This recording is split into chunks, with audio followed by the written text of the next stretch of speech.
जिसको कहा जाता है वैरली कहा जाता है, ये आपको याद रखना है। इस क्वेश्चन का answer option number A lock हो जाएगा। Question number next, Sher Shah Suri का मकबरा कहां पर अवस्थित है? शेरशाह सूरी का मकबरा कहां पर अवस्थित है? तो शेरशाह का मकबरा है सासाराम में। और हुमायूं के लिए बेटा क्या मारेंगे, क्या दिल्ली मारेंगे? एक बार कमेंट करके बताइए। हाँ, औरंगजेब के लिए औरंगाबाद और शेरशाह सूरी के लिए सासाराम, इसलिए इस क्वेश्चन का आंसर डी होगा।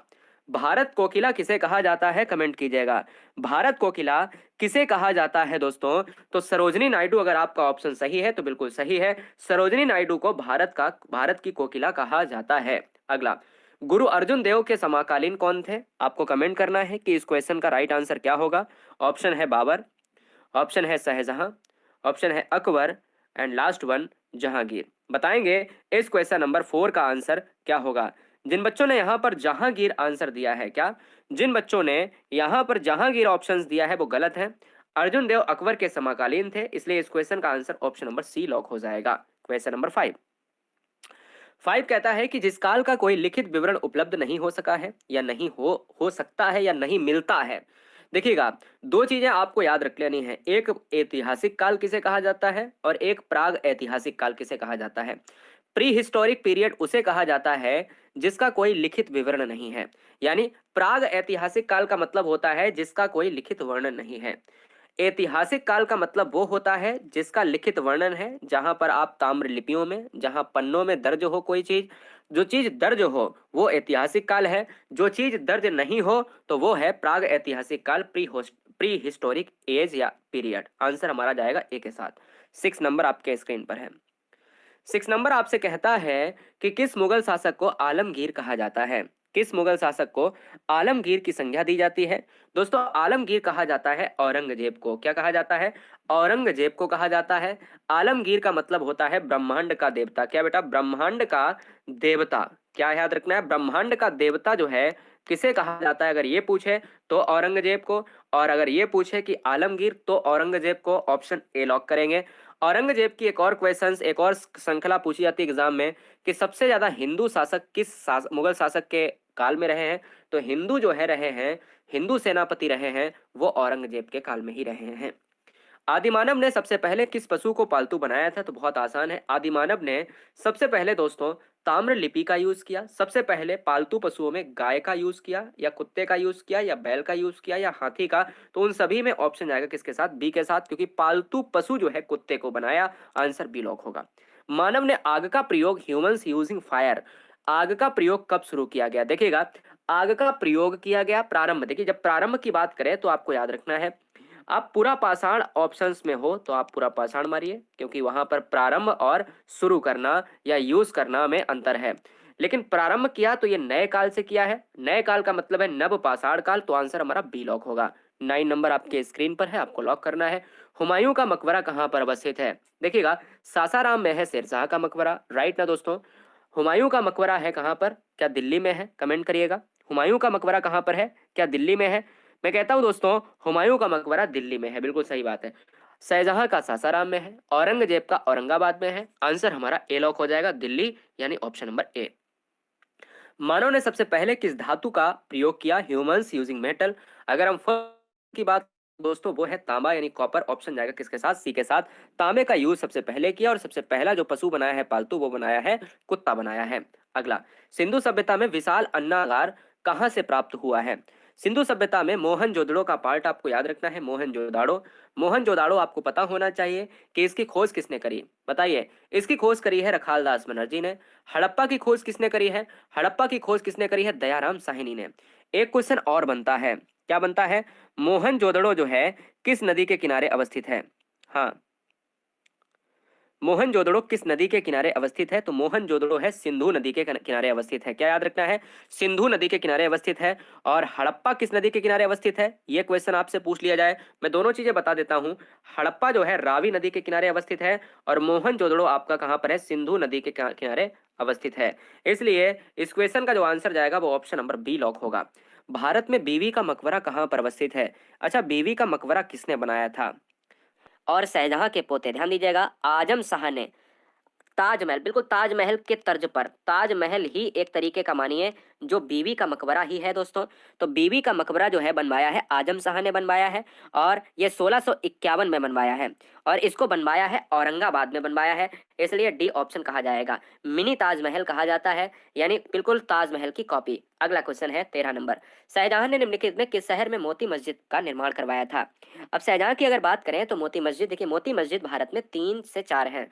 मोती मस्जिद जो शाहजहां ने बनवाई है, तो यही क्वेश्चन हिस्ट्री में आपका ट्रेंड होता है। शाहजहां ने निम्नलिखित में किस शहर में मोती मस्जिद का निर्माण कराया? तो वो कराया है आगरा में कराया है। आगरा ऑप्शन नंबर ए के साथ। शाहजहां ने अधिकतर निर्माण आगरा और दिल्ली में कराए हुए हैं। अगला क्वेश्चन है 14 नंबर। वेदों की ओर लौटो, ये किसने कहा? वेदों की ओर लौटो जो है ये किसने कहा? तो ये कथन है आर्य समाजी, और आर्य समाज का जो संस्थापक रहे हैं वो रहे हैं स्वामी दयानंद सरस्वती। क्वेश्चन में पूछा भी जा सकता है कि आर्य समाज, क्या आर्य समाज के संस्थापक कौन रहे हैं? वो रहे हैं आपके दयानंद सरस्वती रहे हैं। और वेदों की ओर लौटो ये किसने कहा है? दयानंद सरस्वती ने कहा है। दिल्ली के लाल किले का निर्माण किसने कराया? बहुत ही आसान प्रश्न है। दिल्ली के लाल किले का निर्माण कराया है शाहजहां ने कराया है, इसलिए इस क्वेश्चन का आंसर बी जाएगा। अगले क्वेश्चन की तरफ बढ़ेंगे। 16 नंबर। भारत में मूर्ति पूजा का आरंभ माना जाता है, आपको लॉक करना है। देखिए मूर्ति पूजा भारत में बहुत पूर्व प्राचीन काल से होती रही है।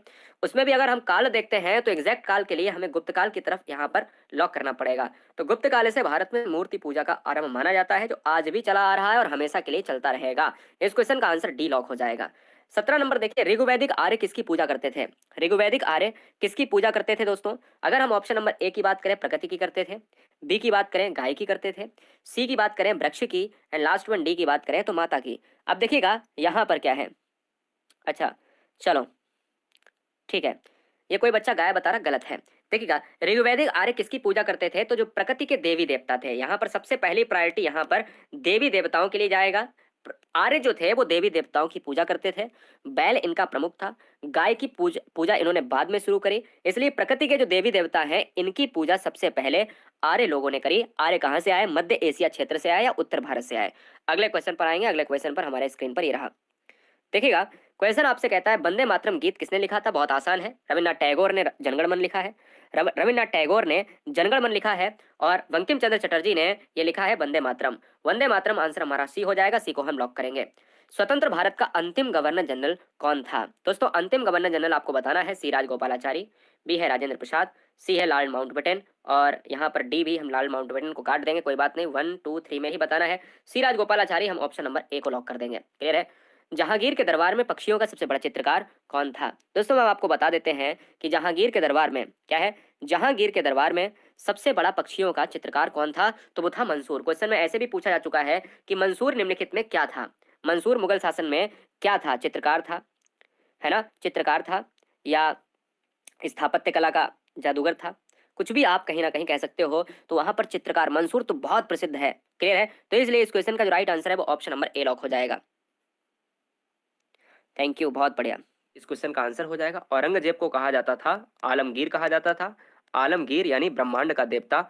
आलमगीर किसे कहा जाता है? आलमगीर कहा जाता है औरंगजेब को कहा जाता है, और इसी की सेना में सबसे ज्यादा हिंदू सेनापति थे। गायत्री मंत्र किस पुस्तक में मिलता है? गायत्री मंत्र बेटा मिलता है आपके ऋग्वेद में। ऋग्वेद का मतलब है कि ऋग्वेद एक ऐसा वेद जिसको प्राचीन वेद की संज्ञा दी जाती है। प्राचीन वेद ऋग्वेद को कहा जाता है। गायत्री मंत्र का उल्लेख यहीं पर मिलता है। वेदों की अगर मैं बात करूं तो वेदों की जो संख्या है वो दोस्तों कहा जाता है 4 है। 3 वेद पहले माने गए थे, बाद में एक अथर्व वेद को जोड़ दिया गया है। अगला क्वेश्चन है 23 नंबर। हम जल्दी आ जाएंगे, क्या कहा है, कोई दिक्कत नहीं है, हम जल्द ही आ जाएंगे, हम अपने आप को लुप्त नहीं रखते हैं, टेंशन ना लो। Question number next. दिल्ली के प्रसिद्ध जामा मस्जिद का निर्माण किसने कराया? अगर हम जामा मस्जिद की बात करें तो जामा मस्जिद की हम बात करते हैं तो 23 का जो आंसर है वो जाएगा शाहजहां के साथ। ये भी आंसर शाहजहां हो जाएगा, ऑप्शन नंबर बी हो जाएगा। बी को लॉक करेंगे। मोती मस्जिद की बात कर लें, दिल्ली में प्रसिद्ध जामा मस्जिद की बात कर लें, इवन हम ताजमहल से लेकर बहुत सारी चीजें हम देखें तो हमने कहा कि एक स्थापत्य कला का एक बड़ा बेहतरीन एग्जाम्पल आपके सामने देखने को मिलेगा।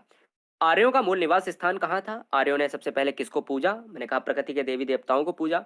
आर्यों का मूल निवास क्या था? आर्यों का मूल निवास था एशिया माइनर, यानी मध्य एशिया को हम देखेंगे तो इसलिए इस क्वेश्चन का आंसर बी जाएगा।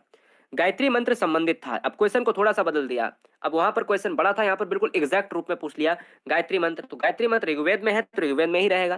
क्वेश्चन इधर उधर करके पूछ ले तो क्या आंसर बदल जाएगा? नहीं बदल जाएगा। और भारत में 4 वेद हैं, 1 2 3 4 है ना, ये 4 वेद हैं। 4 वेदों में आपको पता होना चाहिए कि प्राचीन वेद इसे कहा जाता है। गद्य और पद्य का वेद क्या है? गद्य और पद्य का वेद इसे कहा जाता है। इसको कहा जाता है संगीत का वेद कहा जाता है, संगीत का वेद। और इसे कहा जाता है जादू टोने का वेद कहा जाता है। अगला, मुगल शासन में जिले को किस नाम से जाना जाता है? मुगल शासन में जिले को किस नाम से जाना जाता है आपको बताना है। आपको पता होना चाहिए कि मुगल शासन में जिले को जाना जाता है सरकार के नाम से, इसलिए इस क्वेश्चन का आंसर बी हो जाएगा। जाना जाता है का मतलब था, ये आपको याद रखना है, क्योंकि मुगल शासन अब तो है नहीं, इसलिए इस क्वेश्चन का जो राइट आंसर है बी हो जाएगा। भारत में डच का सबसे प्रारंभिक उपनिवेश कहाँ था? जो डच आए, पुर्तगाली आए, भारत में अंग्रेज आए, है ना, तो इस तरीके से कहीं ना कहीं ये आपको फैक्ट याद रखना है कि भारत में सबसे पहले 1498 में भारत में कालीकट के मार्ग से वास्को डिगामा आया था। राजा जमोरिन ने उसका कालीकट पर स्वागत किया था केरल में, है ना। उसका मकसद ये था कि कहीं ना कहीं एक धन को आयात करना, और भारत में जो समुद्री मार्गों का खोज का श्रेय जाता है वो वास्को डिगामा को जाता है, यानी द वास्को डिगामा पुर्तगाली यात्री था। 27 नंबर का जो आंसर चला जाएगा वो किसके साथ जाएगा? मछलीपट्टनम हो जाएगा, इसलिए इस क्वेश्चन का आंसर ऑप्शन नंबर ए होगा। प्रसिद्ध संगीतज्ञ तानसेन का मकबरा स्थित है। तानसेन क्या है? तानसेन एक संगीतज्ञ थे। इनका मकबरा कहाँ पर स्थित है? इनका मकबरा है मध्य प्रदेश में है, और मध्य प्रदेश में कहाँ पर दोस्तों? वो है ग्वालियर में। आंसर हमारा डी होगा। किस मुगल बादशाह को जिंदा पीर कहा जाता था? अब जिंदा पीर देखिए मैंने क्या कहा, आलमगीर किसे कहा जाता था, ब्रह्मांड का देवता किसे कहा जाता था, सबसे ज्यादा हिंदू सेनापति किसके शासनकाल में थे, किसकी सेना में थे, और जिंदा पीर किसे कहा जाता था? तो इन सभी का आंसर एक होगा, औरंगजेब। अगला, अकबर द्वारा बनाई गई कौन सी इमारत का नक्शा बौद्ध विहार की तरह है? केवल 50 क्वेश्चन है दोस्तों, टेंशन ना लीजिएगा। बहुत बढ़िया। देखिएगा दोस्तों, हमसे क्वेश्चन कह रहा है कि अकबर द्वारा बनाई गई कौन सी इमारत का नक्शा बौद्ध विहार की तरह है? तो पंचमहल। पंचमहल आपको पता होना चाहिए अकबर के द्वारा बनाया गया। बुलंद दरवाजा, जोधाबाई का महल, दीवाने खास, कहीं कहीं जोधाबाई जी नाराज हो जाती थी, अकबर ने उन चीजों को बनवाया कि नहीं, जोधाबाई को ये चाहिए, ये वाला महल चाहिए। तो इस क्वेश्चन का जो आंसर है फिलहाल बी जाएगा, वो उनकी एक अपनी समस्या है। सूफी सिलसिला मूलतः संबंधित है। सूफी की बात करें तो सूफी कहां से आएगा? सूफी इस्लाम से आएगा, आंसर सी होगा। इस्लामी रहस्यवादी आंदोलन को क्या कहा जाता रहा है? तो इस्लामी रहस्यवादी आंदोलन को क्या कहा जाता रहा है? सूफी आंदोलन कहा जाता रहा है, इसलिए इस क्वेश्चन का आंसर बी होगा। दलित और पिछड़े वर्गों के सुधारक कौन थे? Option number A Dayanand Saraswati, B है राजाराम मोहन राय जो ब्रह्म समाज के संस्थापक रहे हैं, डॉक्टर बी आर अम्बेडकर। तो आंसर जाएगा डॉक्टर बी आर अम्बेडकर के साथ, ऑप्शन नंबर सी लॉक होगा। बौद्ध ग्रंथ में पिटकों की रचना जो है निम्नलिखित में किस भाषा में की गई? अब क्वेश्चन में एक बनता है यहाँ पर फैक्ट वन, कहता पिटक किससे संबंधित है? तो पिटक है बौद्ध ग्रंथ से। दूसरा, रचना जो है किस भाषा में की गई है? तो ये भाषा है पाली दोस्तों, और पाली का मतलब है ऑप्शन नंबर ए, ये सबसे पुरानी भाषाओं में से एक है। किस शासक के शासनकाल में नेपाल में बौद्ध धर्म का गमन हुआ था? आपको पता होना चाहिए कि ऐसा कौन सा शासक था जिसके शासनकाल में नेपाल में बौद्ध धर्म का गमन हुआ था। ये राजा था अशोक। आपको पता होना चाहिए कि अशोक ने कहीं ना कहीं कलिंग युद्ध के बाद रक्तताप देखकर, रक्तपात को देखकर अपने आप को एक विक्षिप्त सा महसूस किया, और कहीं ना कहीं बौद्ध धर्म के लिए उन्मुख हुए। आंसर हमारा डी लॉक होगा। अगला, सांची क्यों विख्यात है? सांची एक क्या है? सांची एक स्तूप है। पहली बात तो सांची एक स्तूप है, सबसे बड़ा बौद्ध का स्तूप। क्वेश्चन में आता है कि बौद्ध स्तूप है क्या? बिल्कुल बौद्ध स्तूप है, और सबसे बड़ा सांची का स्तूप माना जाता है एक स्तूप के रूप में बौद्ध स्तूप।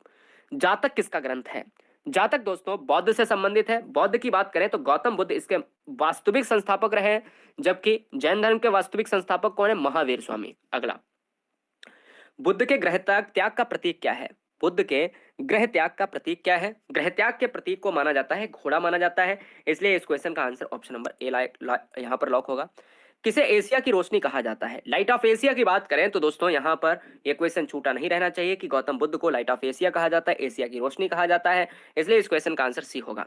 जैन परंपरा के अनुसार महावीर कौन से तीर्थंकर थे? अभी तक जैन धर्म में 24 तीर्थंकर हुए। 24 तीर्थंकर में 24वें जो है महावीर, और अंतिम ये यही रहे हैं, इसलिए इस क्वेश्चन का जो आंसर है वो ऑप्शन नंबर डी जाएगा। वास्तविक संस्थापक जैन धर्म का महावीर स्वामी को ही कहा जाता है। लास्ट के 10 क्वेश्चन आपके स्क्रीन पर गुजरेंगे धड़ाधड़, और 41 से हम 50 तक जाएंगे दोस्तों। बहुत बहुत सुंदर, बहुत सुंदर। आपसे कहता है जैन धर्म का आधारभूत बिंदु क्या है? आधारभूत बिंदु क्या है? यदि आप गुरुजी वर्ल्ड एग्जाम स्टडी प्लेटफॉर्म पर नए हैं तो आपको पता होना चाहिए कि रात्रि 8 बजे देश की नंबर 1 हिंदी और 10 बजे आपको जीके के सारे सेक्शन पढ़ाए जाते हैं। संविधान, इतिहास, भूगोल, कंप्यूटर, रीजनिंग, मैथ्स, सारी चीज़ें आपको रात्रि 10 बजे मिलेंगी। और रात्रि 8 बजे के लिए हिंदी के लिए सब बच्चे गुरुजी वर्ड एग्जाम स्टडी प्लेटफॉर्म पर है तो सब्सक्राइब कर लें। जैन धर्म का आधारभूत श्रृंखला में अहिंसा को रखा गया है। अहिंसा समझते हो ना, अहिंसा होना चाहिए, जहां पर हिंसा नहीं की जा सकती है। जैन धर्म हमेशा एक बहुत ही, चाहे वो बैक्टीरिया चाहे वो वायरस हो, उसको भी कहीं ना कहीं तरजीह देता है कि हाँ, मरना नहीं चाहिए। महावीर स्वामी का जन्म कहाँ पर हुआ था? तो महावीर स्वामी का जन्म हुआ था कुंडग्राम में। कुंडग्राम यानी ऑप्शन नंबर ए जाएगा। अच्छा एक बात बताइए, जैन धर्म का पहला संस्थापक कौन था? निम्नलिखित में किस नगर में प्रथम बौद्ध संगति का आयोजन किया गया था? बौद्ध संगति की बात अगर करी जाए तो देखिएगा, राजगृह में हुआ था और वैशाली में दूसरा हुआ था, ठीक है ना। हाँ, पाटिलपुत्र में तीसरा हुआ था और कुंडल वन में हुआ था चौथा। तो अभी तक 4 बौद्ध संगति हुई हैं, जिसमें पहला यहाँ पर आपको वैशाली में, कुंडलग्राम में, कुंडलवन में, राजगृह में, है ना, पाटिलपुत्र में। अगला क्वेश्चन, प्रसिद्ध पशुपति की मुहर, पशुपति जो सील है वो कहाँ से मिली? पशुपति सील मिली है मोहनजोदाड़ो से, जहां से अन्नागार मिला था। मोहनजोदाड़ो सिंध नदी के किनारे अवस्थित है, जबकि हड़प्पा रावी नदी के किनारे अवस्थित है। बौद्ध शिक्षा का केंद्र था, बौद्ध शिक्षा का केंद्र था दोस्तों सांची, विक्रमशिला, गया, अजंता में। विक्रमशिला इस क्वेश्चन का आंसर हो जाएगा बी ऑप्शन। गांधी जी जब दक्षिण अफ्रीका में थे तो उनके द्वारा निम्नलिखित में क्या प्रकाशित किया गया था? जिस समय गांधी जी साउथ अफ्रीका में थे उस समय एक पत्रिका का आयोजन उन्होंने लिखा रिटन में और उसका वहां से प्रकाशन किया। दक्षिण अफ्रीका में गांधी जी के साथ बहुत दुर्व्यवहार भी हुआ। 46 नंबर का जो आंसर है वो इंडियन ओपिनियन हो जाएगा, ऑप्शन नंबर बी हो जाएगा।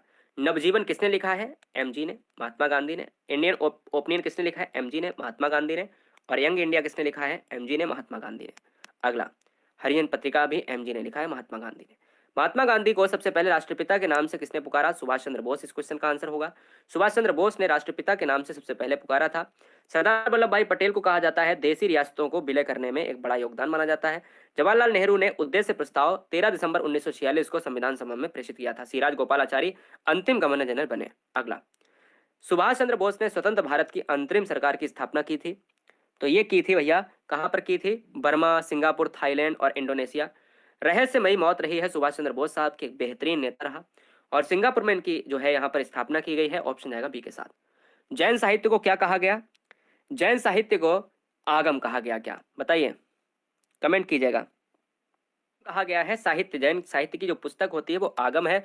और आज का अंतिम प्रश्न आपके स्क्रीन पर है कि चाणक्य का अन्य नाम क्या था? तो चाणक्य का अन्य नाम आपको बताना है कमेंट करके। बहुत बढ़िया। गुरुजी वर्ड एग्जाम स्टडी प्लेटफॉर्म में सभी बच्चे जो देख रहे हैं, एक साथ में सारे बच्चे यहाँ पर लाइक कर लेंगे वीडियो को, ठीक है ना। चलिए, बहुत सुंदर। तो इस क्वेश्चन का जो आंसर है वो विष्णुगुप्त हो जाएगा। मैं उम्मीद करता हूं कि सारे बच्चे गुरुजी वर्ड एग्जाम स्टडी प्लेटफॉर्म पर रात्रि 8 बजे हिंदी, 10 बजे आपका जीके सेक्शन और सुबह 11 बजे एक एक्स्ट्रा क्लास होती है।